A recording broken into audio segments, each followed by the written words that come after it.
நம்ம நேரடியாக சித்த மருத்துவத்துக்குள்ளே போயிடலாம். சித்தர்கள் வந்து கற்றாழை பற்றி என்ன சொல்லியிருக்கிறாங்க? நம்ம உடல்ல தீர்க்க முடியாத உஷ்ண நோய்களுக்கு கற்றாழை மிக சிறந்தது. பொதுவாக பெண்களுக்கான ஒரு மூலிகையாக பார்க்கப்படுதா, இல்லை ஆண்கள் பெண்கள் எல்லாருக்குமே வந்து ஒரு காயக்கல்ப மூலிகையாக தான் இருக்குதா? நிறைய ப்ரிப்பரேஷன் மெத்தட் இருக்கு. பட் சிம்பிளா இதை வந்து எல்லாருமே எடுத்துக்க கூடிய மாதிரியான ஒரு ஜூஸ் எப்படி நம்ம ரெடி பண்ணலாம். அதுல இருந்து ஒரு மாதிரி மஞ்சள் நிறத்தில் ஒரு திரவம் மாதிரி வடியும். கற்றாழை கட் பண்ண உடனே பார்த்தோம்னா அது அதிகமான கசப்பு சுவை இருக்கக்கூடியது. அதுவும் மருத்துவ குணங்கள் நிறைந்தது தான். அதுலயுமே நம்ம மருந்தா எடுத்துட்டு இருக்கோம். நான் வந்து இது சம்பந்தமான ஒரு ஆர்டிகல் படிக்கும் பொழுது அதுல என்ன எழுதியிருக்கிறாங்கன்னா, அந்த மஞ்சள் நிற ஒரு லிக்விட் மாதிரி வடியுது இல்லையா, அது வந்து கேன்சரை உருவாக்கக்கூடிய ஒரு சில பண்பு அதில் இருக்குது. சில எலிகளுக்கு அதை கொடுத்து சோதனை பண்ணப்போ அது கேன்சரை உருவாக்குது அப்படிங்கிற மாதிரி ஒரு ஆராய்ச்சி ரிசல்ட்ஸ் ஒன்று இருக்குது. அதனால இது ஆபத்தானது, மனிதர்களுக்குமே அந்த மாதிரி ஒரு பிரச்சனை உருவாக்கலாம் அப்படிங்கிற மாதிரி எழுதியிருக்கிறாங்க. நம்ம சித்தர்கள் அது சம்பந்தமா ஏதாவது எழுதியிருக்கிறாங்களா?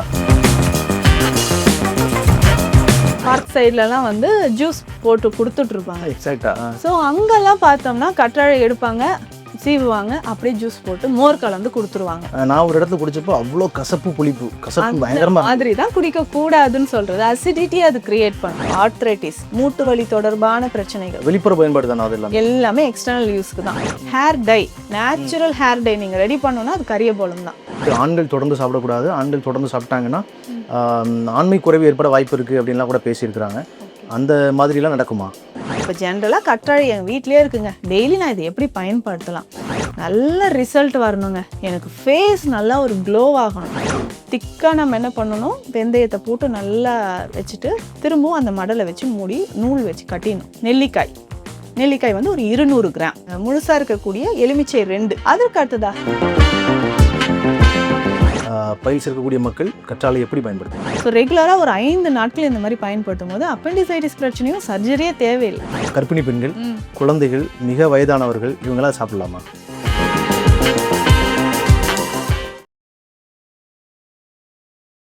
டாக்டர் இன்டர்வியூ சேனல் வியூஸ் எல்லாருக்கும் வணக்கம். தொடர்ந்து எங்கள் சேனலில் நீங்கள் எல்லா வீடியோக்களையும் பார்த்து நிறைய ஆதரவு தந்துட்டு இருக்கீங்க. உங்கள் எல்லாருக்கும் ரொம்ப நன்றி. நம்ம சேனலில் நீங்கள் பார்த்தீங்கன்னா நிறைய மூலிகைகள் பற்றி, மக்களுக்கு உபயோகமாக இருக்கக்கூடிய மூலிகைகள், அதோடைய மருத்துவ பயன்கள் பற்றி நிறைய பேசியிருக்கிறோம். அந்த வகையில் இந்த வீடியோவில் நம்ம வந்து கற்றாழை பற்றி நிறைய பேச போகிறோம். கற்றாழை வந்து நமக்கு ரொம்ப அழகாக எளிதாக பக்கத்திலே கிடைக்கக்கூடிய ஒரு அற்புதமான மூலிகை. நிறைய மருத்துவ பயன்பாடுகள் இருக்குது அப்படின்னு சொல்லப்படுது. கற்றாழை தொடர்பாக நீங்கள் வந்து யூடியூப்பில் ஏற்கனவே வேறு வீடியோக்கள் பார்த்துருக்கலாம், இல்லை நீங்கள் இன்டர்நெட்டில் ஏதாவது தகவல்கள் கூட நீங்கள் படிச்சிருந்துருக்கலாம். இருந்தாலும் நம்ம சேனலில் வந்து நீங்கள் பார்க்கக்கூடிய இந்த வீடியோவில் உங்களுக்கு தெரியாத நிறைய விஷயங்கள், ரொம்ப முக்கியமான விஷயங்கள் நம்ம வந்து பேச போகிறோம். இதற்காக இந்த வீடியோவில் வந்து சென்னை ஆதம்பாக்கத்தில் தீக்ஷாலயம் சித்த மருத்துவமனை வைத்திருக்கக்கூடிய சித்த மருத்துவர் நித்யா இந்த வீடியோவில் இணைஞ்சிருக்கிறாங்க. அதனால் இந்த வீடியோ உங்களுக்கெல்லாம் கண்டிப்பாக உபயோகமாக இருக்கும் போது வீடியோ கடைசி வரைக்கும் பாருங்கள். ஒருவேளை நீங்கள் இது வரைக்கும் எங்கள் சேனலை சப்ஸ்கிரைப் பண்ணாமல் இருந்தீங்க அப்படின்னா சேனலை கண்டிப்பாக சப்ஸ்கிரைப் பண்ணி பக்கத்தில் இருக்க பெல் பட்டனை கிளிக் பண்ணி ஆல் ஆப்ஷன் செலக்ட் பண்ணிக்கோங்க. தொடர்ந்து நிறைய வீடியோக்களில் எங்கள் சேனலில் சப்ஸ்கிரைப் பண்ணுங்க அப்படின்னு சொல்லிட்டே இருக்கிறேன். நம்ம சேனலில் வந்து நிறைய வீடியோக்கள் வந்து மில்லியன் கணக்கான மக்கள் பார்த்துருக்கிறீங்க. ஆனால் நீங்கள் எல்லாருமே எங்கள் சேனலை வந்து கண்டிப்பாக சப்ஸ்கிரைப் பண்ணி ஆதரவு கொடுத்தீங்க அப்படின்னா தான் நாங்கள் தொடர்ந்து உங்களுக்கு மக்களுக்கு உபயோகமாக இருக்கக்கூடிய நல்ல வீடியோக்களை தொடர்ந்து தர முடியும். அதை புரிஞ்சுட்டு மக்கள்லாம் சப்போர்ட் பண்ணுங்கள். வாங்க வீடியோக்குள்ளே போகலாம். வணக்கம் மேம். வணக்கம் மேம். கற்றாழை பற்றி வந்து நிறைய நம்ம இன்டர்நெட்டில் படிக்கும் பொழுது எக்கச்சக்க மருத்துவ பலன்கள் கிடைக்கிறதா சொல்லப்படுது. உண்மையிலேயே கற்றாழையில் நிறைய பலன்கள் இருக்குதா? நம்ம நேரடியாக சித்த மருத்துவத்துக்குள்ளே போயிடலாம். சித்தர்கள் வந்து கற்றாழை பற்றி என்ன சொல்லியிருக்கிறாங்க? கற்றாழை சித்தர்கள் சொன்ன முதல் வார்த்தை இது ஒரு காயக்கற்ப மூலிகை. எல்லார் வீடுகளிலுமே நம்ம இப்போ கற்றாழை பார்க்குறோம் இல்லைங்களா? ரொம்ப சிம்பிளாக கொஞ்சம் இடம் ஸ்பேஸ் இருந்தாலும் மாடி தோட்டத்துலையோ இல்லை வீட்லையோ நம்ம வந்து வீட்டுக்கு முன்னாடியோ கற்றாழையே வைக்கிறோம். வளர்க்குறது ரொம்ப ஈஸி. தண்ணீர் விட்டு டெய்லி இதை மெயின்டைன் பண்ணணும்னு கூட கிடையாது. பெரும்பாலும் கற்றாழை பார்த்தோம்னா இந்த வறண்ட நிலத்துல தான் இருக்கும். வறண்ட நிலத்துல இருக்கக்கூடிய தாவரங்கள் எல்லாமே குளிர்ச்சித்தன்மை இருக்கக்கூடியது, நீர்த்துவம் நிறைந்த ஒரு தாவரமாக தான் இருக்கும். இப்போ கற்றாழையா இருக்கட்டும், கள்ளியா இருக்கட்டும், பிரண்டை, ஸோ இது எல்லாமே வறண்ட நிலத்தில் வளரக்கூடியது தான். ஆனால் உள்ள வந்து நமக்கு நீர்த்துவம் நிறைந்த மாதிரி இருக்கும். ஸோ அது நமக்கு உடலுக்கு அதிகமான குளிர்ச்சி தரக்கூடியது. சித்தர்கள் அதனால தான் சொல்லியிருக்காங்க, வெப்பம் இருக்கா, குளிர்ச்சித்தன்மை இருக்கக்கூடிய பொருட்களை, மூலிகைகளை நம்ம எடுத்துக்கணும். ஸோ அந்த வகையில குமரி, கன்னி, இதுக்கு வேறு பெயர்கள் இருக்கு கற்றாழைக்கு. ஸோ அப்படி சொல்லக்கூடிய இந்த கற்றாழையை நம்ம எதற்கெல்லாம் பயன்படுத்தலாம்? முக்கியமாக இந்த காயக்கற்ப மூலிகைகள்ல கற்றாழை ரொம்ப முக்கியமான ஒரு மூலிகை. ஸோ ரெகுலராக இந்த கற்றாழையை நம்ம பயன்படுத்தலாம். இதுலேயும் நிறைய பேருக்கு சந்தேகங்கள் இருக்கும், யார் யாரெல்லாம் எப்படி பயன்படுத்தலாம். நம்ம உடல்ல தீர்க்க முடியாத உஷ்ண நோய்களுக்கு கற்றாழை மிக சிறந்தது. அடுத்ததாக எதற்கெல்லாம்? ஸோ பெண்களுக்கு ஏற்படக்கூடிய கர்ப்பப்பை தொடர்பான பிரச்சனைகள் எதுவாக இருந்தாலும் சரி, அதுக்கு கற்றாழை மிகவும் சிறந்தது. ஸோ இதிலிருந்து எண்ணற்ற மருந்துகள் நம்ம செய்கிறோம். மற்ற மூலிகைகளுக்கு துணை மருந்தாகவும் கொடுக்குறோம். அதுக்கப்புறம் சுத்தி செய்வதற்கு நிறைய மூலிகைகளையும் சரி, உயர்ந்த மருந்துகள் செய்வதற்கும் சுத்தி செய்வதற்கு நமக்கு கற்றாழை பயன்படுது. வேறு மருந்துகளை சுத்தம் செய்வதற்கு, மூலிகைகளை சுத்தி செய்வதற்கு, அதோடைய டாக்ஸின்ஸ் ரிமூவ் ஆகிறதுக்கு.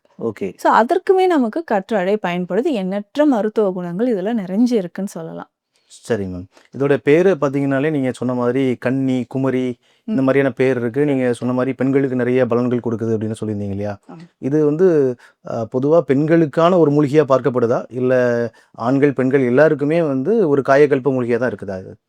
இது எல்லாருக்குமான ஒரு மூலிகை தான். ஸோ காயக்கற்பம்னாவே எல்லாரும் எடுத்துக்கக்கூடியது. ஓகே. ஆனால் முக்கியமாக பெண்களுக்கு பெண்களுக்கு நமக்கு வந்து உடல் உஷ்ணம் இருக்கா, தலைமுடி உதிர்தல் இருக்கா, கர்ப்பப்பை தொடர்பான பிரச்சனைகள் இருக்கா, இன்னைக்கு காலகட்டத்தில் இந்த குழந்தையின்மை பிரச்சனை நிறைய பேருக்கு இருக்கு இல்லைங்களா? அதுக்குமே நமக்கு கற்றாழை மிகவும் சிறந்த ஒரு மூலிகை அப்படின்னு சொல்லலாம். சரி. ஸோ ரெகுலராக இதை நம்ம வந்து யூஸ் பண்ணிக்கலாம். எப்படி யூஸ் பண்ணணுன்றது இருக்கு. மருந்து மாதிரியும் இதை யூஸ் பண்ணிக்கலாம். ஹோம் ரெமிடியாவும் நிறைய நம்ம இதை வந்து பயன்படுத்தலாம். சரிம்மா. பெண்களுக்கான பிரச்சனை இல்லை, குறிப்பிட்ட சில பிரச்சனைகள், முக்கியமான பிரச்சனைகள், இந்த மாதிரி இந்த பிரச்சனையை இந்த கற்றாழை வந்து இந்த மாதிரி பயன்படுத்தணும்னா தீர்க்கும் அப்படிங்கிற மாதிரி தகவல் இருந்தால் கொடுங்களேன். நிறைய தகவல்கள் இருக்கு. ரொம்ப சிம்பிளா இன்னைக்கு பிசிஓடி பிரச்சனை இருக்குன்னு வச்சுக்கோங்களேன். நீர்க்கட்டிகள். ஆமா, பாலிசிஸ்டிக் ஓவரியன் டிசீஸ் அப்படின்னு சொல்றோம். இந்த நீர்க்கட்டிகள் இருந்ததுன்னா கற்றாழை மட்டுமே போதும்.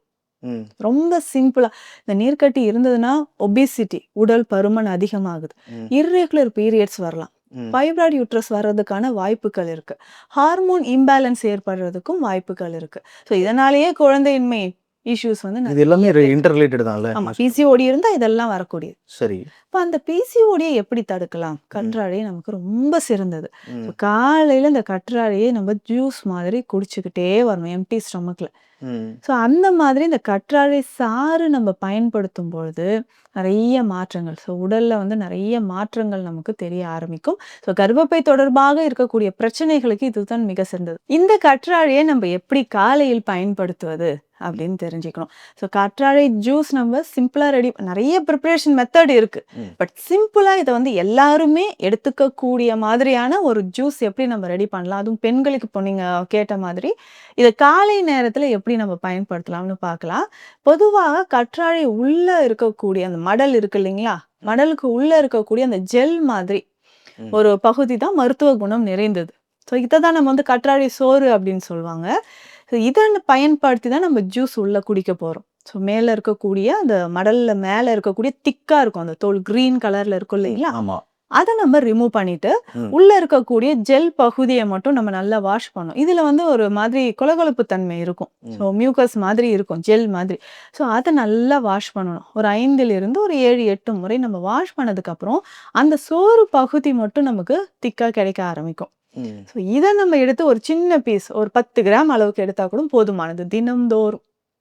ஸோ 10 கிராம் அளவுக்கு எடுத்து இதுல கொஞ்சம் மோர் கலந்து மிக்சியில நல்லா அரைச்சிடணும். இல்லை மோர் கலக்கலனாலும் நம்ம என்ன பண்ணலாம்னா புதினா இலைகளோ எலுமிச்சை சாரோ கலந்து இந்த ஜூஸ் நல்லா மிக்சியில் அடித்து ஃபில்டர் பண்ணி காலையில் எம்டி ஸ்டொமக்கில் குடிக்கணும். ஸோ எப்படி நம்ம நீர் ஆகாரம் குடிக்கிறோம் இல்லைங்களா, அதில் அவ்வளோ பலன்கள் கிடைக்கிற மாதிரி இந்த கற்றாழை ஜூஸ் நம்ம குடிக்கும்போது பெண்களுக்கு சிறந்தது. ஒரு 21 நாட்களோ 48 நாட்களோ தொடர்ந்து குடிக்கும்போது கர்ப்பப்பை தொடர்பான பிரச்சனைகள், ஸோ எண்டோமெட்ரியம் திக்கனிங் அப்படின்னு சொல்லுவாங்க. ஸோ கர்ப்பப்பைக்கு உட்சுவர், உள்ளே இருக்கக்கூடிய சுவர் வந்து நமக்கு திக்கா இருக்கிறது, கர்ப்பப்பைக்கு உள்ளே இருக்கக்கூடிய உட்சுவர் திக்னஸ் இருக்கிறது, ஒயிட் டிஸ்சார்ஜ் வெள்ளைப்படுதல் பிரச்சனை பல வருஷமாக இருக்கும், அதற்கு இது பெஸ்ட் ரெமெடி. என்னமோ ட்ரீட்மெண்ட் நம்ம எடுக்கணும்னு அவசியமே கிடையாது, இந்த கற்றாழையே நமக்கு சிறந்ததுன்னு சொல்லலாம். சரி மேம். இந்த கற்றாழை ஜூஸ் தயாரிக்கிறதுல அந்த கற்றாழை சுத்தம் பண்ணுறதுல எனக்கு சில கேள்விகள் இருக்குது. மக்களுக்கு அது ரொம்ப தெளிவாக இல்லாமல் இருக்குது. ஸோ நீங்கள் சொல்கிற மாதிரி மேலே இருக்கக்கூடிய அந்த பச்சை நிற பகுதியை எடுத்துட்டோம்னா உள்ள ஜெல் இருக்கு இல்லையா, அந்த ஜெல்லை 5 முறையிலேருந்து 7 முறை கழுவி பயன்படுத்தணும் அப்படிங்கிறது வந்து அப்படியே பெரிய பெரிய பீஸாக கழுவுனா போகுமா, இல்லை குட்டி குட்டியாக கட் பண்ணி சின்ன சின்ன பீஸஸாக சின்ன சின்ன பீசஸ்னா ரொம்ப பொடிசா வேண்டாம், ஒரு 1 இன்ச்சு ஒரு 2 இன்ச் அளவுக்கு நம்ம கட் பண்ணிட்டு கூட வாஷ் பண்ணிக்கலாம். ஓகே. ஸோ அந்த மாதிரி வாஷ் பண்ணிக்கலாம். மெயினா என்னன்னா, அந்த ரொம்ப கொழகொழுப்பு தன்மை, அதுலேருந்து ஒரு மாதிரி மஞ்சள் நிறத்துல ஒரு திரவம் மாதிரி வடியும். கற்றாழை கட் பண்ண உடனே பார்த்தோம்னா. ஆமா. ஸோ அது அதிகமான கசப்பு சுவை இருக்கக்கூடியது. ம். அதுவும் மருத்துவ குணங்கள் நிறைந்தது தான். அதுலயுமே நம்ம மருந்தா எடுத்துட்டு இருக்கோம். ம். ஸோ வெளிப்பிரயோகமாக பயன்படுத்தக்கூடிய நிறைய மருந்துகள் அது சேருது. அதுக்கு பேர் தான் மூசாம்பரம் அப்படின்னு சொல்லுவோம். அந்த அதுக்கு ஜெல் தனி பேர் இருக்கு. அதுக்கும் ஒரு பேர் இருக்கு. அது நிறைய மருந்துகளையும் சித்தால நம்ம சேர்க்கிறோம். ஓகே. ஸோ அந்த கற்றாழை கட் பண்ண உடனே நல்ல மஞ்சள் நிறத்துல அந்த தண்ணீர் மாதிரி வடியும். கசப்பா இருக்கும். அதெல்லாம் கழுவிறணும். அதை நல்லா வாஷ் பண்ணிடணும். ஸோ அதுதான் நமக்கு என்னன்னா சம்டைம்ஸ் இரிட்டேஷன், நாக்குல வந்து புண்ணு வர மாதிரியோ, நெஞ்சு பகுதியில எரிச்சல் வர மாதிரியோ, வயிறு பகுதியில எரிச்சல் வர மாதிரியோ நமக்கு ஏற்படலாம். சரி. அதற்கு வந்து நம்ம இதை பயன்படுத்திக்கலாம். சரி மேம். இப்போ வந்து நீங்கள் சொல்கிற மாதிரி மேலே இருக்கக்கூடிய தோல் பகுதி நீக்கிட்டு வெள்ளை நிற பகுதியில் இருக்கக்கூடிய அந்த ஜெல்லை எடுத்து க்ளீன் பண்ணி பயன்படுத்துகிறவங்க புரிஞ்சுக்கிறோம். நான் வந்து இது சம்பந்தமான ஒரு ஆர்டிகிள் படிக்கும் பொழுது ஓகே. அதில் என்ன எழுதியிருக்கிறாங்கன்னா, அந்த மஞ்சள் நிற ஒரு லிக்விட் மாதிரி வடியுது இல்லையா, அதை வந்து அது வந்து கேன்சரை உருவாக்கக்கூடிய ஒரு சில பண்பு அதில் இருக்குது. சில எலிகளுக்கு அதை கொடுத்து சோதனை பண்ணப்போ அது கேன்சரை உருவாக்குது அப்படிங்கிற மாதிரி ஒரு ஆராய்ச்சி ரிசல்ட்ஸ் ஒன்று இருக்குது. அதனால் இது ஆபத்தானது. அது மனிதர்களுக்குமே அந்த மாதிரி ஒரு பிரச்சனையை உருவாக்கலாம் அப்படிங்கிற மாதிரி எழுதியிருக்கிறாங்க. நம்ம சித்தர்கள் அது சம்மந்தமாக ஏதாவது எழுதியிருக்கிறாங்களா? இல்லை நீங்கள் ஏற்கனவே அதுவுமே வந்து ஒரு மருந்து செய்ய பயன்படுது அப்படின்லாம் சொல்லியிருக்கிறீங்க இல்லையா? அந்த 7 முறை இல்லை 5 முறை 7 முறை கழுவ சொன்னதற்கு இது ஒரு காரணமாக இருக்குமா அப்படின்னு ஒரு கேள்வி இருக்குது. என்னன்னா அது இன்டர்னலா உள்ளுக்கு பயன்படுத்தக்கூடாது. ஸோ அதனால தான் கற்றாழையை நம்ம நல்லா வாஷ் பண்ண சொல்றோம். ஸோ எந்த ஒரு மூலிகைக்குமே ப்ளஸ் பாயிண்ட்டும் இருக்கும், மைனஸ் பாயிண்ட்டும் இருக்கும் நம்ம சொல்றோம் இல்லைங்களா? அதை தெரிஞ்சுக்கிட்டு எதை எங்கே பயன்படுத்தணும் மக்கள் புரிஞ்சு அந்த மாதிரி இருக்கு. இப்போ ஒரு மூலிகைக்குமே எந்த அளவு, எந்த காலநிலையில யார் பயன்படுத்தலாம், பயன்படுத்தக்கூடாது, அப்படி எல்லாமே இருக்கு. அதே மாதிரிதான் கற்றாழையை பொறுத்த வரைக்கும் நம்ம எடுத்த உடனே அப்படியே அதை ஜூஸ் போட்டு குடிச்சிடக்கூடாது. இன்னைக்கு நம்ம மக்கள் கிட்ட இருக்கிற ஒரு ஹேபிட் என்னன்னா, வாக்கிங் போவாங்க, வெளியில எங்கன்னா டிராவல் பண்றோம், சாலை ஓரங்கள்ல பார்க் சைட்ல எல்லாம் வந்து ஜூஸ் போட்டு கொடுத்துட்டு இருப்பாங்க. சோ அங்கெல்லாம் பார்த்தோம்னா கற்றாழை எடுப்பாங்க, சீவுவாங்க, அப்படியே ஜூஸ் போட்டு மோர் கலந்து கொடுத்துருவாங்க. நான் ஒரு இடத்துல குடிச்சப்போ அவ்வளோ கசப்பு பயங்கரமா மாதிரி தான் குடிக்க கூடாதுன்னு சொல்றது. அசிடிட்டி அது கிரியேட் பண்ணும். ஸோ கற்றாழைக்குன்னு ஒரு முறை இருக்கு. ஸோ அதுக்கு தான் நம்ம சுத்தி முறைகள் நிறையன்ட்டு சித்த மருத்துவத்துல சொல்லிடுறாங்க இல்லையா? அந்த சுத்தி முறைகளுக்கு ஒரு முறையும் இருக்கு.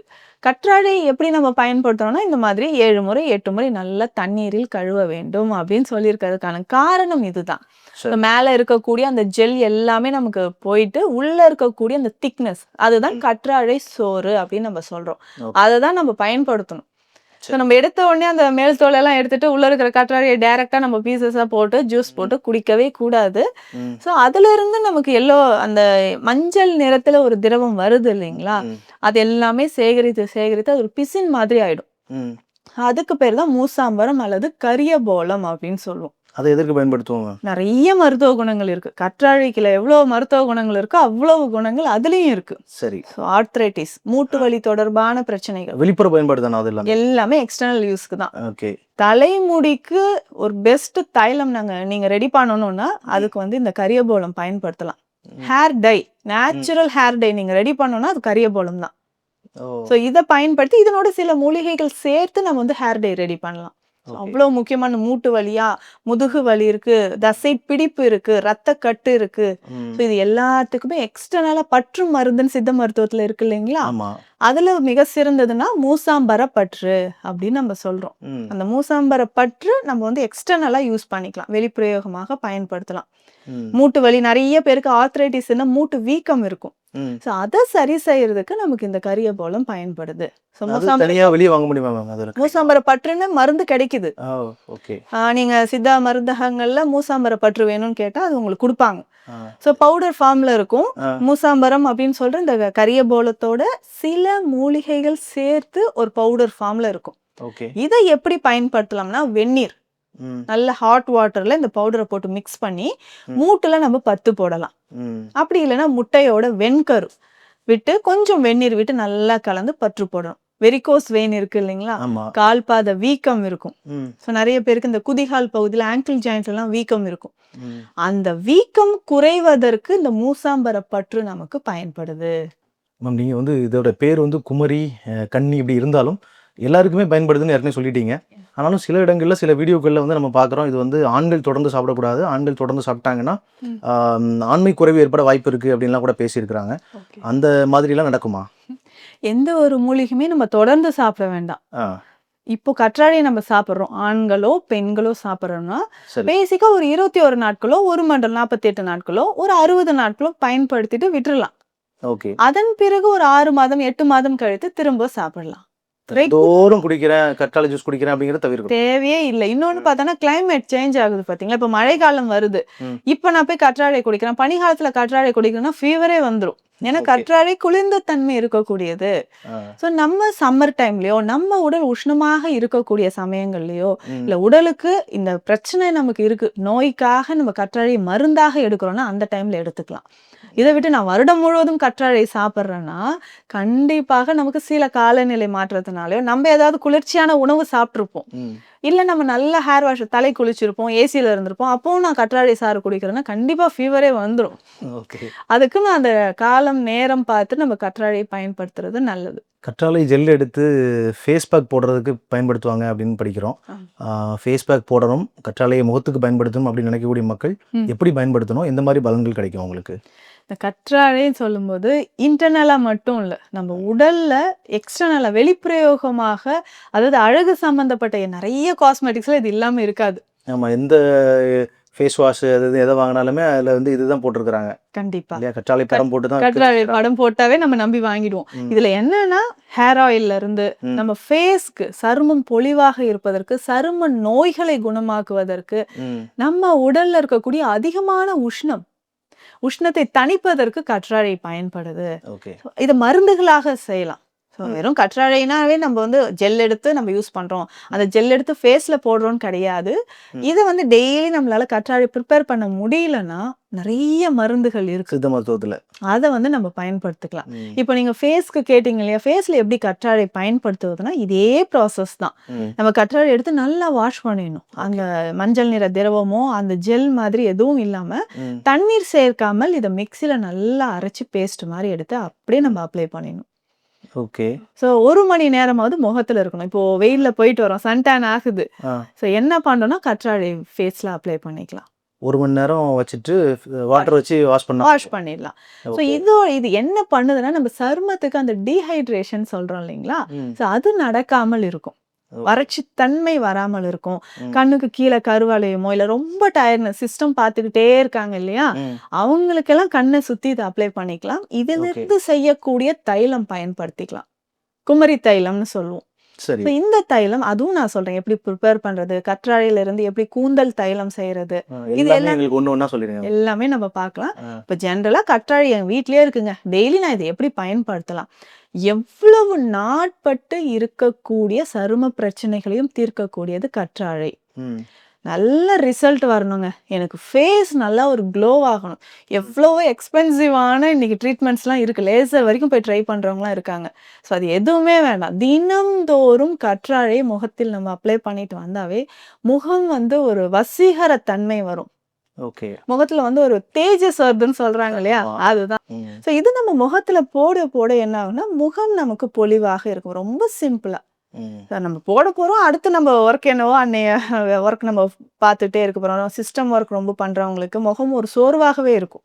ஸோ அது எல்லாமே அந்த டயர்ட்னஸ் போகிறதுக்கு விரிங்கிள்ஸ் வராமல் இருக்கும். சிலரை நம்ம பார்க்கும் போதே தெரியும், வயசான மாதிரியே தெரியலையே. முகத்துல இளம் வயதுல இருக்கிற நிறைய பேருக்கு சுருக்கம் வரும். சிலருக்கு வந்து வயதான மாதிரியே தெரியலையே, எங்காவே இருக்கீங்களேன்னு சொல்லுவாங்க. முக்கியமான சீக்ரெட் இதுதான். அடுத்தது பாத்தீங்கன்னா கஸ்தூரி மஞ்சள். அதுல முக்கியமாக பார்த்தீங்கன்னா இந்த கற்றாழை. ரொம்ப சிம்பிளா கற்றாழை ஜெல் வந்து நம்ம ஃபேஸ்ல போட்டுக்கிட்டே வரணும். இப்போ மார்க்கெட்ல நிறைய ஜெல் கிடைக்குது, ஆலோவேரா ஜெல்னு விற்கிறாங்க. ஸோ அது எந்த அளவுக்கு பியூர்ன்றது நம்ம சொல்லவும் முடியாது. ஸோ நம்ம வீட்லயே இதை டெய்லி சின்ன சின்ன பீசஸாக கட் பண்ணி எடுத்து நல்லா வாஷ் பண்ணிட்டு ஃபேஸ்ல போட்டுக்கிட்டே வரலாம். அவ்வளோ நன்மை இது தரக்கூடியது. மாய்ஸ்சரைசர் மாதிரி அப்ளை பண்ணிட்டு வெளியே போகலாமா? தாராளமா போகலாம். நம்ம வந்து இப்போ சம்மர் டைம்ல வெயில்ல போறோம் இல்லைங்களா? போயிட்டு வந்த உடனே கருத்து போயிட மாதிரி இருக்கும். அது வராமல் இருக்கணும்னா சன்ஸ்கிரீன் மாதிரி இதை யூஸ் பண்ணி சன்ஸ்கிரீன், மாய்ஸ்சரைசர் எல்லாமே இது யூஸ் பண்ணிக்கலாம். ஆல் இன் ஆல் இது ஒன்று போதும். சரிம்மா. ஃபேஸ் வாஷ் பண்ணுறதுக்கும் அதை பயன்படுத்துவாங்களா? ஃபேஸ் வாஷ் பண்ணுறதுக்கு இதை போட்டுட்டு நம்ம ஃபேஸ் வாஷ் பண்ணிக்கலாம். ஸோ அந்த மாதிரி நம்ம யூஸ் பண்ணிக்கலாம். இதோட சில மூலிகைகள் கலந்து ஃபேஸ் பேக்காக நம்ம போடும்போதும், ஸோ இப்போ கஸ்தூரி மஞ்சள் இதில் கலந்துக்கலாம். கோரைக்கிழங்கு பொடி, ஆரஞ்சு தோல் இருக்கு இல்லைங்களா, ஆமாம். ஸோ ஆரஞ்சு பீல் அதோட பவுடர் இதில் மிக்ஸ் பண்ணி நம்ம போடும்போது இன்னும் நமக்கு நல்ல ஒரு ரிசல்ட் கிடைக்குது. இதெல்லாம் சேர்ந்து எதுவும் ரியாக்ட் ஆகாது? எதுவும் ஆகாது. ஸோ கற்றாழை சாறில் இது கலந்து நம்ம ஃபேஸில் அப்ளை பண்ணிக்கலாம். ஸோ உடலில் நிறைய பேருக்கு ஒரு ட்ரைனஸ் இருக்கும். சொரியாசிஸ் இருக்கிறவங்களுக்குலாம் ரொம்ப எரிச்சல் இருந்துக்கிட்டே இருக்கும். ஓகே. அந்த எரிச்சலை போக்குவதற்கு இந்த கற்றாழை ஜெல் வந்து நம்ம அப்ளை பண்ணிக்கிட்டே வரலாம். அந்த மாதிரி நம்ம பயன்படுத்தும் போது கொஞ்சம் கொஞ்சமாக உடல்ல இருக்கக்கூடிய அந்த எரிச்சல் நமக்கு குறைய ஆரம்பிக்கும். சரிம்மா. அடுத்து தலைமுடி சம்மந்தமாக வந்துங்களா, தலைமுடி வளர்கிறதுக்கு ஹெல்ப் பண்ணும், இல்லை கருப்பாக இருக்கிற ஹெல்ப் பண்ணும் அப்படிங்கிற மாதிரிலாம் நிறைய தகவல் சொல்கிறாங்க. ஹேர் பேக் போடணும் அப்படின்னா எப்படி யூஸ் பண்ணணும், நிஜமாவே கிடைக்கக்கூடிய பலன்கள் என்ன? இந்த ஹேர் ஃபாலுக்கு ஒரு முக்கிய ரீசன் என்ன காரணம்னா அந்த உடல் உஷ்ணம். ஸோ அதிகமான உடல் உஷ்ணம் என்ன ஆகுதுன்னா தலைமுடி உதிர்வுக்கு ஒரு காரணமாக இருக்குது. ஸோ அந்த உஷ்ணத்தை தணிப்பதற்கு நமக்கு கற்றாழை பயன்படுதுன்னு சொல்லலாம். ஸோ கற்றாழையை நம்ம எப்படின்னா இப்போ ஃபேஸ்க்கு நம்ம எப்படி போடுறோம் ஜெல், அதே மாதிரி கற்றாழை ஜெல் எடுத்து நம்ம ஹேருக்கு அப்ளை பண்ணலாம். So weekly 2 times. இப்போ இந்த ஃப்ளாக்ஸ் சீட்ஸ் இருக்கு இல்லைங்களா, இதனோட இந்த கற்றாழையை மிக்ஸ் பண்ணிக்கலாம். ஸோ ஃப்ளாக்ஸ் சீட்ஸ் நம்ம ஒரு 2 ஸ்பூன் எடுத்து தண்ணி விட்டு நல்லா பாயில் பண்ண அதுவுமே ஜெல் மாதிரி வந்துடும். அந்த ஜெல்லோட இந்த கற்றாழை ஜெல்லும் சேர்த்து நல்லா மிக்ஸ் பண்ணி தலையில் அப்ளை பண்ணும். Best hair pack. நம்ம வந்து ஹேர் ஃபால் இருக்கக்கூடாது, ஹேர் தின்னிங் அப்படின்னு சொல்லுவாங்க. தலைமுடி வந்து ரொம்ப மெல்லியதாக ஆகிடும். முன்னாடிலாம் நல்லா திக்காக டார்க்காக இருக்குங்க, இப்போ வந்து குறைஞ்சிக்கிட்டே வருது, நரைமுடி நிறைய வருதுன்னு சொல்கிறவங்களுக்கு இதை வந்து நம்ம பயன்படுத்தலாம். எவ்வளோ நேரம் வச்சுருக்கணும் மேம்? ஸோ 1 hour இருந்தால் ஓகே. பட் இதில் முக்கியமான விஷயம் இந்த சைனசைட்டிஸ்னு ஒரு பிரச்சனை இருக்கும். ஆமாம். தலைபாரம், தலைக்கு குளிச்சாலே எனக்கு தும்மல் வருது, அவங்க மட்டும் அவாய்ட் பண்ணுறது பெஸ்ட். ஓகே. ஸோ தலைக்கு இந்த ஹேர் பேக் இதை போட்டுட்டு வாஷ் பண்ணிகிட்டே வரலாம். இல்லைன்னா குமரி தைலம் நம்ம பயன்படுத்தலாம் தலைக்கு. குமரி தைலம் வீட்டில் ப்ரிப்பேர் பண்ண முடியுமா மக்கள்? ரொம்ப ஈஸி, ஒன்றுமே கிடையாது. இந்த கற்றாழை ஜெல் இருக்கு இல்லைங்களா, நம்ம வாஷ் பண்ணிவிட்டு இதனோட இப்போ 100 கிராம் கற்றாழை ஜெல் இருக்குது, நம்ம கற்றாழை சோறு இருக்குன்னா ஒரு 200 ml நல்லெண்ணெய் விட்டு காய்ச்சி எடுத்து வச்சுக்கணும். நல்லெண்ணெய் இது அவ்வளோதான், 2 தான். 2 ரொம்ப சிம்பிளாக நம்ம வந்து வீட்டிலே காய்ச்சி போகிறோம். ஓகே. ஆனால் இதோட கூந்தல் தைலம் கொஞ்சம் ப்ரிப்பரேஷன் அதுவும் நான் சொல்கிறேன், அதுவும் வீட்டிலே நம்ம ரெடி பண்ணிக்கலாம். ஓகே. ஆனால் இப்போ இந்த குமரி தைலத்துக்கும் கூந்தல் தைலத்துக்குமான வித்தியாசம் என்ன, இதோட பயன்பாடு என்ன, அதோட பயன்பாடு என்ன? குமரி தைலம் நம்ம ஜென்ரலாக ஒரு பாடி வந்து ஹீட்டை குறைக்கிறதுக்கு, எண்ணெய் குளியல் எடுக்கிறதுக்கு குமரி தைலம் நம்ம பயன்படுத்தலாம். குமரி தைலம் தான் நம்ம வந்து இப்போ இந்த சோற்றுக்கற்றாழையும் நல்லெண்ணெயும் மட்டும் சேர்ந்தது. நல்லெண்ணெயும் சேர்ந்தது. சரி. நல்லா பாயில் பண்ணி எடுத்து வச்சுட்டு இதை நம்ம வந்து வாரம் 2 முறை நம்ம தலைக்கு குளிக்கும் போதோ உடல் உஷ்ணத்தை தணிக்கும் போதோ இதை வந்து நம்ம பயன்படுத்திக்கலாம். ஓகே. அது நீ இன்னொரு தைலம் சொல்லுவீங்க, கூந்தல் தைலம். இது வந்து குமரி கூந்தல் தைலம் அப்படின்னு சொல்லுவாங்க. இது ரொம்ப சிம்பிள். கற்றாழை மடல் இருக்கு இல்லைங்களா, கற்றாழை மடல் மடலாம் நீங்க மேல இருக்கக்கூடிய தோல் திக்கான தோல், அந்த திக்கா ஒரு மடல் எடுத்தோம்னா அந்த கிரீன் கலர்ல நம்ம அப்படியே எடுத்து வைக்கிறோம், அதுதான் மடல் அப்படின்னு சொல்லுவோம். சரி. ஸோ இது எப்படின்னா வெட்டிட்டு கொஞ்சம் நேரம் அப்படியே வச்சிடணும். வச்சுட்டா அந்த தண்ணீர் வடிஞ்சுக்கிட்டே இருந்து அதுக்கப்புறம் நமக்கு ஒரு நாளுக்கு அப்புறம் அதை பயன்படுத்தலாம். ஓகே. ஆனா இது வந்து ஜெல் எடுத்துடணுமா? ஜெல் எடுத்துட்டு வரும் இல்ல, அந்த மடல் மட்டும் ஸோ செடியிலேருந்து நம்ம கட் பண்ணி எடுத்து தனியா வச்சுட்டு ஒரு நாள் கழிச்சு அதை நீல வாக்குல அப்படியே கட் பண்ணணும். ஸோ அப்போ நம்ம எடுக்கும்பொழுது அந்த கற்றாழை ஜெல்லோடய சேர்ந்து அப்படியே நம்ம மடல் வருது இல்லைங்களா, மடலை நீங்க சேர்த்து சொல்றீங்க மொத்தமா அந்த நீளமா இருக்கக்கூடிய அந்த கிரீன் கலர்ல இருக்கக்கூடிய அந்த இலை அமைப்பு திக்கா இருக்கு இல்லைங்களா, அதுதான் மடல் அப்படின்னு சொல்றோம். ஸோ அதை நம்ம நீல வாக்குல கட் பண்ணிட்டு வெந்தயம் இருக்கு இல்லைங்களா, அது ஃபுல்லா அதுல போட்டணும். ஸோ அந்த ஜெல்லோட அந்த தன்மையில அது அப்படியே ஒட்டிக்கும், நல்லா ஒட்டி வச்சிடணும். திக்கா நம்ம என்ன பண்ணணும், வெந்தயத்தை போட்டு நல்லா வச்சுட்டு திரும்பவும் அந்த மடலை வச்சு மூடி நூல் வச்சு கட்டிடணும். ஒரு நாள் இல்லை ஒரு 48 மணி நேரம் அப்படியே நம்ம வச்சிடணும். ஸோ அதில் இருக்கக்கூடிய தேவையில்லாத தண்ணி எல்லாமே வடிஞ்சிரும். நம்ம வாஷ் பண்ணணும்னு அவசியம் இல்லை, அந்த தேவையில்லாத தண்ணீர் எல்லாமே வடிய ஆரம்பிச்சிடும். அந்த ஈரப்பதத்திலே வெந்தயம் நல்லா ஊறி முளை விட்டுரும். நல்லா முளைக்க ஏற்கனவே குளிர்ச்சி அதோட இதுவும் சேருது இல்லையா, இதுவும் சேர்ந்து அந்த கற்றாழையோட ஈரத்தன்மையிலே வெந்தயம் முளைக்க ஆரம்பிச்சிடும்.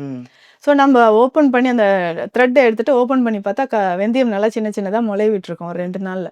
ஸோ இதை என்ன பண்ண போறோம்னா அந்த தோலோடைய சின்ன சின்ன பீசஸாக கட் பண்ணி, உள்ள வெந்தயம் அப்படியே இருக்கட்டும், அதை டிஸ்டர்ப் பண்ணவே வேண்டாம், சின்ன சின்ன பீசஸாக கட் பண்ணி தனியாக வச்சிடணும். ஓகே. இது ஒரு பக்கம் அப்படியே இருக்குதுங்களா? இப்போ இது எவ்வளோ வெயிட் இருக்குன்னு நம்ம பார்த்துக்கணும். ஒரு 1/2 கேஜி இருக்கா? ம். அடுத்தடுத்த மூலிகைகள் எந்த அளவில் சேர்க்கணும்னு நான் சொல்றேன் இப்போ. ம்ஹ்ம். நெல்லிக்காய். நெல்லிக்காய் வந்து ஒரு 200 கிராம். பெரிய நெல்லிக்காய். பெரிய நெல்லிக்காய் கொட்டையெல்லாம் எடுத்துட்டு ம். அரைச்சு அத வந்து ஒரு 200 கிராம் எடுத்து வச்சுக்கணும். சரி. அதுக்கப்புறம் முழுசா இருக்கக்கூடிய எலுமிச்சை 2 ம். போதும். தோலோடையே ம். 2 போதும். இப்போ இது வந்து ஒரு 1/2 கிலோ இருக்குன்னா 2 எலுமிச்சை நம்ம எடுத்து வச்சுக்கிறோம். கட் பண்ணி 2 எலுமிச்சை எடுத்து வச்சுக்கிறோம். ஓகே. ரொம்ப சிம்பிள். அதற்கு அடுத்ததாக கருவேப்பிலை 200 கிராம். ம். அரைத்த விழுது 200 கிராம். ம். அவ்வளோதான். ஸோ இது எல்லாமே சேர்த்து தேங்காய் எண்ணெயில நம்ம காய்ச்ச போறோம். சரி. ரொம்ப சிம்பிளா ஆனா வெரி எஃபெக்டிவ். ஹேர் ஃபால் ரொம்ப நாளா இருக்குன்றவங்க தாராளமாக இந்த தைலத்தை பயன்படுத்தலாம். ஸோ ம். நிறைய பேர் இதை வந்து யூஸ் பண்ணிட்டு ஒரு பாசிட்டிவான ஒரு ரிசல்ட் கொடுத்துருக்காங்க. ஓகே. ஸோ இப்போ இதுக்கு எவ்வளவு நம்ம தேங்காய் எண்ணெய் விடலாம் அப்படின்னா 1லேருந்து ஒரு 1.5 லிட்டர் தேங்காய் எண்ணெய் எடுத்துட்டு ம். எல்லா மூலிகையும் தேங்காய் எண்ணெயில நம்ம போட்டுறணும். ம். ஸோ நம்ம வந்து நெல்லிக்காய் அரைச்சி வச்சிருக்கோம், ம். கருவேப்பிலை அரைச்சி வச்சிருக்கோம், இந்த கற்றாழை சின்ன சின்ன பீசஸாக கட் பண்ணி வச்சிருக்கோம். இதையும் போட்டு தேங்காய் எண்ணெயில அது காய்ச்சிக்கிட்டே வரணும். ம். இப்போ கிட்டத்தட்ட இது ரெடி ஆகுறதுக்கு ஒரு 2 மணி நேரம் ஆயிடும்னு வைக்கலாம். ம். பொறுமையா இருக்கணும். பொறுமையா நம்ம காய்ச்சி ஃபில்டர் பண்ணி எடுத்து வச்சுட்டு இந்த ஆயிலை யூஸ் பண்ணி பாருங்க. நரைமுடி இருக்காது, உடல் உஷ்ணம் இருக்காது, அவ்வளவு சத்துக்கள் இதுல இருக்குன்னு சொல்லலாம். ஓகே. ஆனா இந்த ஆயில் ரெடிமேடா கிடைக்குமா? ரெடிமேடா குமரி தைலம்னு கேட்டா கிடைக்கும். ஆ. இந்த குமரி தைலம் நிறைய ப்ரிப்பரேஷன்ல இருக்கு. ஓகே. அதுலயே வேறு வேறு வகைகள் இருக்கு. வேறு வேறு மூலிகைகளை சேர்த்து காய்ச்சிருவாங்க. ம். ஸோ இதுல வந்து நம்ம பார்த்தோம்னா இது இந்த குமரியோடையே வெறும் ஜெல் எடுத்து கரிசலாங்கண்ணி சேர்த்து காய்ச்சுற மெத்தடும் இருக்கு. ஓ சரி. கூந்தல் தைலமாக சரி. ஜெல் எடுத்துடணும், வெந்தயம் சேர்க்காம. ம். ஸோ நல்லா வாஷ் பண்ணி ஜெல் எடுத்துட்டு கரிசலாங்கண்ணி கீரையை அரைச்சி இதனோட சேர்த்து ம். இதையும் தைலமாக காய்ச்சிக்கலாம். பட் இப்போ நம்ம சொன்னது கொஞ்சம் நல்ல ரிசல்ட் இருக்கும். இந்த நீட்டா ஸ்பெசிபிக் காம்பினேஷன். ஆமா இப்போ நம்ம சொன்னது. சரி. ஸோ அந்த மாதிரி இதை நம்ம வீட்டிலேயே கூட ரெடி பண்ணிக்கிட்டா நல்ல ஒரு ரிசல்ட் நமக்கு கிடைக்குது. ம்.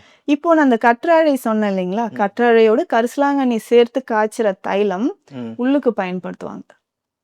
உள்ள நம்ம ஓகே. குடிக்கலாம். ஓகே. ஆ. ஒரு 10 ml ஆ. பால்ல கலந்து குடிக்கும்போது என்ன நன்மைகள் கிடைக்குதுன்னா அல்சருக்கு, ம். பெண்களுக்கு ஏற்படக்கூடிய வெள்ளைப்படுதல், ம். பைல்ஸ், ஃபிஸ்டுலா சரி. இந்த மாதிரி பிரச்சனை இருக்கிறவங்க பாலோட இதை சேர்த்து குடிச்சுக்கலாம். சரி மேம். ஓகே. ஸோ அந்த மாதிரி நம்ம பயன்படுத்தும் போது நல்ல ரிசல்ட் நமக்கு கிடைக்கும். மேம் கற்றாழை வந்து தோலை வந்து அழகாக வைக்கிறது இருக்குது, காஸ்மெட்டிக்ஸ் சம்மந்தமாக நம்ம நிறைய விஷயங்கள் பேசிட்டோம். ஆனால் இதையும் தாண்டி வந்து தோல் பிரச்சனைகளை சந்தித்து கொண்டிருக்கக்கூடிய மக்களுக்கு, தோல் நோய்கள்லாம் இருக்கு இல்லையா, அந்த மாதிரி நோய்கள் இருக்கக்கூடிய மக்களுக்கு கற்றாழை எப்படி உதவி செய்ய முடியும்? எந்தெந்த மாதிரியான நோய்களுக்கு இது தீர்வாக இருக்குது? இப்போ சொரியாசிஸ் இருக்கா? ம். நிறைய பேருக்கு இந்த சொரியாசிஸ் ப்ராப்ளம் இருக்கும். அதுலயுமே பார்த்தோம்னா அந்த எரிச்சல் அதிகமா இருக்கும். உடல் உஷ்ணம் அதிகமானாலோ இல்ல சம்மர் டைம்லயோ பார்த்தோம்னா ரொம்ப எரிச்சல் இருக்குன்னா கற்றாழை பயன்படுத்தலாம். ம். இல்ல நமக்கு வந்து ஸ்கின்ல ஏதாவது ஒரு ஃபயர் wound இருக்கு, நெருப்பு பட்ட மாதிரி ஒரு பிரச்சனை இருக்கு, நெருப்பு பட்டுருச்சுன்னா உடனே நம்ம வந்து யோசிக்கவே வேண்டாம், கற்றாழையை அப்ளை பண்ணிடலாம். ஸோ அந்த மாதிரி டைம்ல நம்ம யூஸ் பண்ணலாம். இல்ல ஒரு சிலருக்கு இந்த மங்கு பிரச்சனை இருக்கும், மெலஸ்மா அப்படின்னு சொல்லுவோம். கருப்பு திட்டுகள் மாதிரி ஃபேஸில் இருக்கிறது இல்லையா? திட்டுக்கள் மாதிரி வரும். ஓகே. இந்த மெனோபாஸ் டைம்ல நிறைய பெண்கள் இந்த பிரச்சனையை ஃபேஸ் பண்ணுவாங்க. ம். அந்த மாதிரி இருக்கிறவங்களுக்கும் முகத்துல நம்ம கற்றாழையை பயன்படுத்தலாம். சரி. ஸோ ரெகுலரா இது எல்லாமே சரும பிரச்சனைகள் இருக்கு, எக்ஸிமா இருந்தாலும் இதை வந்து நம்ம பயன்படுத்திக்கலாம். சரி. ஸ்கின்ல வந்து அலர்ஜி, இச்சிங் இருக்கிறது, இருக்கு, அந்த மாதிரி பிரச்சனைகளுக்கு இது பயன்படுமா? தாராளமாக இதை பயன்படுத்தலாம். ஆ. இதுல முக்கியமா பார்த்தோம்னா இந்த குமரி தைலத்தோட சிவனார் வேம்பு குழி தைலம்னு ஒண்ணு இருக்கு. ம். அந்த தைலம் மிக்ஸ் பண்ணி நம்ம அலர்ஜி, அர்டிகேரியா ரேஷஸ்ன்னு சொல்லுவாங்க, ம். ஃபங்கல் இன்ஃபெக்ஷன் இருக்கு, ம். அதற்கு எல்லாமே நம்ம பயன்படுத்திக்கலாம். ஓ ஓகே. ஆனால் ஃபங்கல் இன்ஃபெக்ஷனுக்கு இந்த மாதிரி ஆயிலெலாம் பட்டால் அதை இன்னும் அதிகமாக வளரும் அப்படின்னு நம்ம படிக்கிறோம், அப்படி இல்லையா? இல்ல அதுக்கு தான் இதுல மூலிகைகள் நம்ம சேர்த்துருக்கோம் இல்லைங்களா? ஓகே. இந்த மூலிகைகளுக்கு எல்லாமே ஆன்டி ஃபங்கல் ப்ராப்பர்ட்டி இருக்கு. கரப்பான் மாதிரியான பெரிய பிரச்சனைகள், தோல்ல வந்து எந்த நேரமும் இச்சிங் இருக்குது, இல்லை நீர் வடியுது, புண் மாதிரி ஆயிட்டு இருக்குது அப்படின்னா அவங்க வந்து இதை பயன்படுத்தலாமா? அவர்களும் பயன்படுத்தலாம். இது கற்றாழை லேகியமாகவும் நம்ம பயன்படுத்திக்கலாம். லேகியம்னா உள்ள உள்ள சாப்பிடக்கூடிய. சாப்பிடக்கூடியது குமரி லேகியம் அப்படின்னு சொல்றது. ஓகே. இல்ல வான்குமரி லேகியம்னு சொல்லுவோம். ம். இது வந்து காலை இரவு 2 வேளையும் ஒரு 1/2 டீஸ்பூன் அளவுக்கு, கிட்டத்தட்ட 3லிருந்து 5 கிராம் அளவுக்கு நம்ம சாப்பிட்டுட்டு வரும்போது ம். சரும பிரச்சனைகளுக்கு நல்லது. உடல் உஷ்ணம் குறையும். இந்த பைல்ஸ் இருக்கு, ஃபிஸ்டுலா இருக்கு, நம்ம அவதிப்படுறவங்களுக்கு இது ரொம்ப மிக சிறந்த ஒரு மருந்து. அதுவும் கர்ப்பப்பையில் இருக்கக்கூடிய கட்டிகள், ம். ஃபைப்ராய்டு யூட்ரஸ்ன்னு சொல்றோம் இல்லைங்களா? அந்த பிரச்சனை தீருவதற்கு நமக்கு பயன்படுது அப்படின்னு சொல்லலாம். சரி மேம். இப்ப கரப்பான்ல எனக்கு இன்னொரு சந்தேகம் இருக்கு. சார். கரப்பான் மாரியான பிரச்சனையை வைத்திருக்கக்கூடியவர்கள் வந்து மருத்துவ ஆலோசனை இல்லாமல் இந்த மாரி குமரி லேகியம் வாங்கி காலையில நீங்க சொன்ன மாரியான அளவு காலையில ஒரு தடவை, இரவு ஒரு தடவையா? ஒரு தடவை. அந்த மாரி சாப்பிட்டுட்டு அ அந்த புண் மேல வந்து இந்த கற்றாழை சோறை பயன்படுத்திட்டு வந்தா குணமாகுமா? இல்ல சும்மா ஓரளவுக்கு மேனேஜ் பண்ணலாமா? இது குணமாவதற்கு வாய்ப்பு இருக்கு. சரி. எத்தனை நாளா அவங்களுக்கு இருக்குன்னு பார்க்கணும். சிவியாரிட்டி குரானிக்கா இருந்ததுன்னா, இத கூட சில மருந்துகள் எடுக்கணும். மருத்துவரை சந்திச்சு மருந்துகள் எடுக்கணும். மருந்துகள் எடுக்கணும். இல்லைங்க எனக்கு ஸ்டார்ட்டிங் இப்பதான் இச்சிங் வருது. ஸ்டார்ட்டிங்லயே எனக்கு நான் சரி பண்ணணும். இல்ல உடல் உஷ்ணத்தை தணிக்கணும்னு நினைச்சீங்கன்னா, அப்போ நம்ம வந்து கற்றாழை லேகியம் பயன்படுத்தலாம். ஸோ கற்றாழை லேகியமோ, இல்ல நமக்கு வந்து சருமத்துல இருக்கக்கூடிய பிரச்சனையோ சரி பண்ணிக்கலாம். சரி மேம். அடுத்து பைல்ஸ் கான்ஸ்டிபேஷன் பத்தியும் சொல்லிருங்க. ஆ. ஒரு மிகப்பெரிய பிரச்சனையா இருக்கு மக்களுக்கு பைல்ஸ், கான்ஸ்டிபேஷன் இந்த மாரி பிரச்சனைகள் வந்துருச்சு அப்படின்னா, இது ரொம்ப குளிர்ச்சி தருது இல்லையா? பைல்ஸ் இருக்கக்கூடிய மக்கள் கற்றாழை எப்படி பயன்படுத்தணும்? ஸோ இது கற்றாழை ஜூஸ் காலையில குடிச்சிடலாம். சரி. ஸோ கற்றாழை ஜூஸ் நம்ம வந்து குடிச்சிக்கிட்டே வரலாம். டெய்லி ரெகுலரா. ம். அதே மாதிரி இரவு தூங்கும்போது இந்த குமரி லேகியம் பயன்படுத்தலாம். ம். ஸோ இந்த குமரி லேகியம் நம்ம பயன்படுத்தும் பொழுதும் அந்த ஈஸியா நமக்கு வந்து மோஷன் வெளியில வர ஆரம்பிச்சிரும். ஓகே. ஸோ இது எத்தனை நாட்கள் லேகியம் பயன்படுத்தலாம்? வந்து எப்படி பயன்படுத்துறது? எப்படி சாப்பிடணும் மேம்? ஏதாவது கலந்து சாப்பிடணுமா? இல்ல இல்ல அப்படியே ஸ்பூன்ல எடுத்து நம்ம சாப்பிட்டு தண்ணி குடிச்சுக்கலாம்? சாப்பிட்டு தண்ணி குடிச்சிடலாம். ஆ. ஸோ இது ரெகுலரா ஒரு 21 நாட்கள் பயன்படுத்தினாவே போதும். ரொம்பவும் உடல் குளிர்ச்சியா இருக்கக்கூடாது. காலைல ஜூஸ் குடிக்கிறோம். நைட்டு நம்ம தூங்கும்போது கற்றாழை லேகியம் பயன்படுத்துறோம். ஓகே. இல்லைங்களா? ஆ. ஸோ இது வந்து ஒரு 21 நாட்கள் தொடர்ந்து பயன்படுத்தினாலே நமக்கு பைல்ஸ் நல்லாவே குணமாயிடும். ஆனல் ஃபிஷர்ன்னு சொல்லுவோம். ம். ஸோ ஆசனவாய் பகுதியில வெடிப்பு நெறைய பேருக்கு இருக்குன்னா, அத சரி பண்றதுக்கும் நமக்கு கற்றாழை பயன்படுது. இந்த அப்பெண்டிசைட்டிஸ்ன்னு சொல்றாங்க இல்லையா? ஆமா. சர்ஜரியே இல்லாம கியூர் பண்ணணும்னா கற்றாழை தான். குடல் வால் இல்லையா? குடல்வால் அழற்சி அப்படின்னு சொல்லுவோம். இன்ஃப்ளமேஷன் ஆகுதுன்னு ரொம்ப பெயின் இருக்கும். ஸோ ரைட் சைட் லோயர் அப்டாமன்ல வலது பக்கம் அடி வயிற்று பகுதியில அதிகமான வலி சொல்லுவாங்க. ஆ. இப்ப தொட்டாலே வலிக்குதுன்னு சொல்லுவாங்க. அவ்வளோ சிவியரா இருக்கிறவங்களுக்கும் இந்த கற்றாழை நமக்கு பயன்படுது. கற்றாழை ஜூஸ் குடிக்கலாம். இந்த கற்றாழையோட 2 பல் பூண்டு சேர்த்து நல்லா மிக்ஸியில அரைச்சு ஃபில்டர் பண்ணி குடிச்சிடணும். ஸோ ஒரு நாளைக்கு ஒரு 2 வேளை இப்படி தொடர்ந்து குடிச்சுக்கிட்டே வரணும்.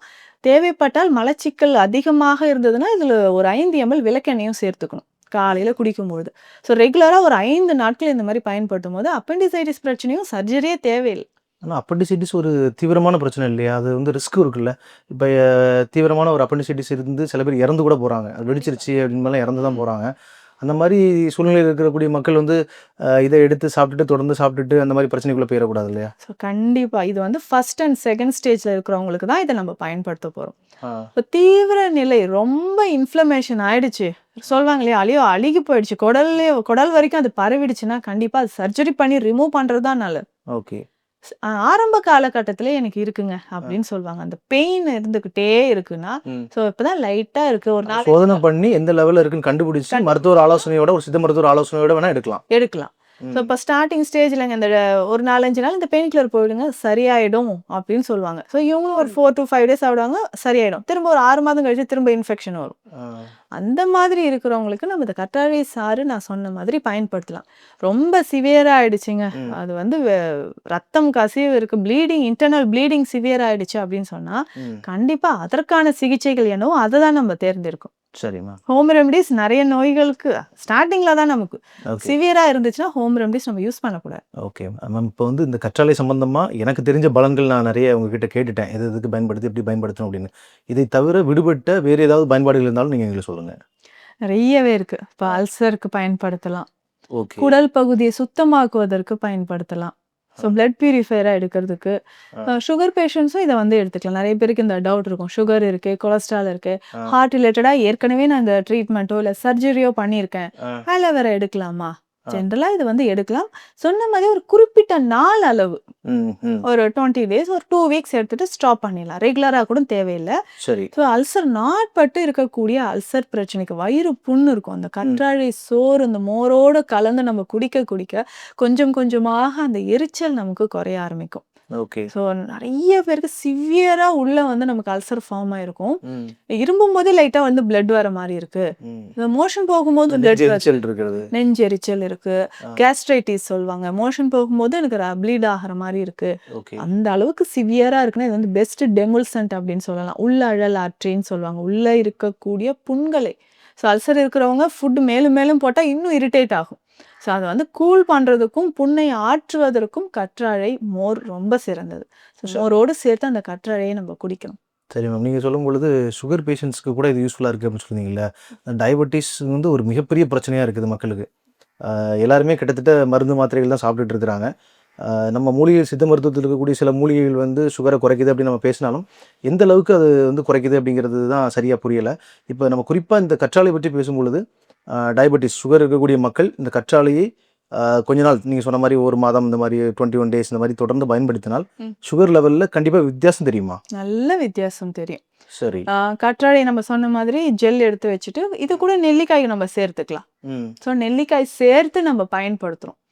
ஸோ நெல்லிக்காய் சேர்த்து அந்த ஜூஸ் மாதிரி காலையில் குடிச்சிட்டு ஒரு வாக்கிங் போகிறோம், இல்லை யோக பயிற்சிகள் செய்கிறோம், உடற்பயிற்சிகள் செய்கிறோம்னா அது நல்லாவே நமக்கு ஹெல்ப் பண்ணுதுன்னு சொல்லலாம். ஏன்னா கற்றாழையோட டேஸ்டே பார்த்தீங்கன்னா லைட்டாக ஒரு சிறு கசப்பு இருந்துக்கிட்டே இருக்கும். நம்ம எவ்வளோ கழுவுனாலும் அந்த கசப்பு தன்மை தெரியாது இருக்கும். கசப்பு துவர்ப்பு சுவை இருக்கக்கூடியது எல்லா மூலிகையுமே சர்க்கரை நோயை கட்டுப்படுத்தும்.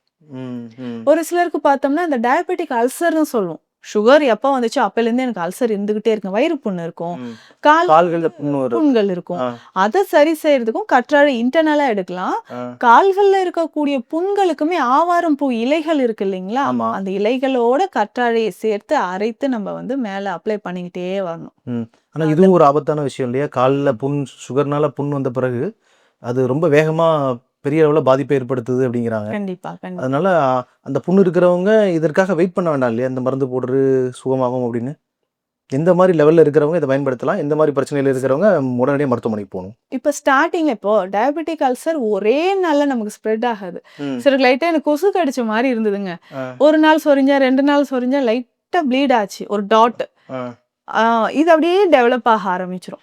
அந்த மாதிரி சர்க்கரை நோயாளிகள் கவனமாக இருக்க வேண்டிய நேரம் என்னன்னா, சின்ன ஒரு டாட் இருக்கா அப்பவே இந்த மாதிரி ஹோம் ரெமடிஸை ட்ரை பண்ணிடணும். இல்லைன்னா சித்த மருத்துவத்தில் இதற்கான மருந்துகளும் இருக்கு. இது 2 சேரும் பொழுதுதான் சரியான பலன்கள் எதிர்பார்க்க முடியும். நல்ல இப்போ வந்து ரொம்ப ஒரு சிலருக்கு பார்த்தோம்னா நமக்கு உள்ள இருக்கிற போன் தெரிகிற அளவுக்கு அந்த அல்சர் அவ்வளோ டீப்பா இருக்கும். ஸோ டயபெட்டிக் அல்சர் சொல்ற ஒரு விஷயம், அதில் நிறைய பேர் கால்கள்லாம் எடுத்துடுறாங்க, கேர்லெஸ்ஸாக விட்டுடுறோம். அதுதான் பிரச்சனையே. ஸோ எந்த ஒரு நோயுமே ஒரே நாளில் டக்குன்னு எனக்கு வந்துருச்சுன்னா சொல்லவே முடியாது. க்ரானிக் டிசீஸ் தான் இது எல்லாமே. நாட்பட்டு நம்ம கேர்லெஸ்ஸாக விட விட அது டீப்பாகிடும். சரி. ஸோ ஆரம்ப காலகட்டத்தில் இது எல்லாமே நம்ம யூஸ் பண்ணிக்கலாம். கற்றாழையோ இல்லை ஆவாரம் பூ இலைகளோ நம்ம பயன்படுத்தலாம். எனக்கு இந்த கற்றாழை சம்மந்தமாக இன்னொரு கேள்வி இருக்குது. நம்ம பொதுவாக வெளியே பார்க்குற இடங்கள்லாம் கற்றாழை இது பச்சை கலரில் இருந்தது. சில கற்றாழை வந்து சிவப்பு கலர்லேயும் பார்க்க முடியுது. அந்த மேல் பகுதி வந்து சிவப்பு கலரில் இருக்கிறது. இந்த சிவப்பு கற்றாழைக்கும் பச்சை கற்றாழைக்கும் ஏதாவது வித்தியாசம் இருக்குதா? இந்த ரெண்டில் எது நல்லது? இந்த செங்கற்றாழை அப்படின்னு நம்ம சொல்லுவோம். சரி. செங்கற்றாழை முக்கியமாக கேன்சர் சம்பந்தப்பட்ட பிரச்சனைகளுக்கு, நோய்களுக்கு நம்ம மருந்தா கொடுத்துட்டு இருக்கோம். ஸோ சில மூலிகைகளை செங்கற்றாழை சாறு விட்டு அரைத்து நம்ம குடிக்கலாம். அதே மாதிரி செங்கற்றாழை சாரோ அந்த கற்றாழையிலிருந்து மணப்பாகு செய்தோ நம்ம குடிக்கும்போது, மணப்பாகுனா சிரப் மாதிரி சித்தால ரெடி பண்ற ஒரு மெடிசன்.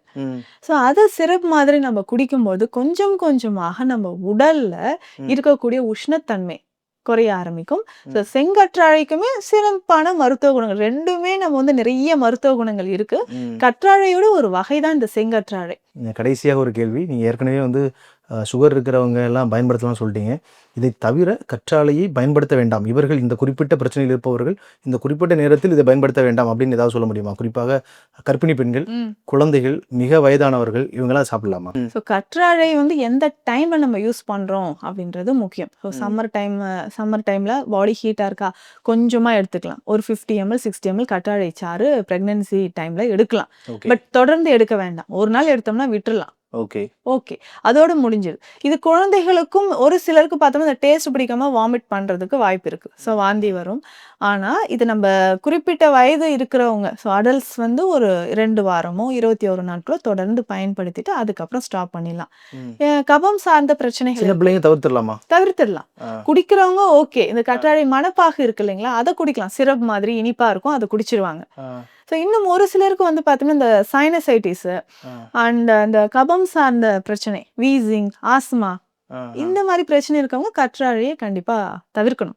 சரி. ஸோ இது வந்து குளிர்ச்சியான மூலிகை, இன்னும் கபத்தை அதிகரிக்கும். ஸோ அவர்கள் இதை தவிர்க்கிறது நல்லது. சரி மேம், தேங்க்யூ ஸோ மச். கற்றாழை சம்பந்தமாக நிறைய கேள்விகள் கேட்டோம். எல்லாத்துக்குமே மக்களுக்கு புரியுற மாதிரி தெளிவாக பதில் சொன்னீங்க. ரொம்ப நன்றி. நம்ம திரும்ப ஒரு வீடியோ சந்திக்கலாம். தேங்க்யூ. நன்றி. வீடியோ முழுமையாக பார்த்த சேனல் வியூவர்ஸ் எல்லாத்துக்கும் ரொம்ப ரொம்ப நன்றி. வீடியோ பிடிச்சிருந்துச்சி அப்படின்னா வீடியோ லைக் பண்ணுங்கள். உங்கள் கருத்துக்கள், கேள்விகள், சந்தேகங்கள் எதுவாக இருந்தாலும் கமெண்ட்டில் எழுதுங்க. நான் ஏற்கனவே சொல்கிற மாதிரி நான் கேட்ட கேள்விகள் எப்படி இருந்தது, மேம் அதற்கு கொடுத்த பதில்கள் உங்களுக்கு உபயோகமாக இருந்ததா அப்படிங்கிறத நீங்கள் கமெண்ட்டில் எழுதினா மட்டும் தான் எங்களுக்கு புரியும். அதே மாதிரி இந்த மாதிரி ஒரு நல்ல தகவல்கள்லாம் வந்து எல்லா மக்களுக்கும் போய் சேர்கிற மாதிரி நீங்கள் இந்த வீடியோ எல்லாத்துக்கும் ஷேர் பண்ணுங்கள். திரும்பவும் நான் மக்களுக்கு உபயோகமாக இருக்கக்கூடிய இன்னொரு வீடியோவில் உங்களை சந்திக்கிறேன். அது வரைக்கும் உங்களிடம் வந்து விடைபெறுவது உங்கள் வில்சன். நன்றி, வணக்கம்.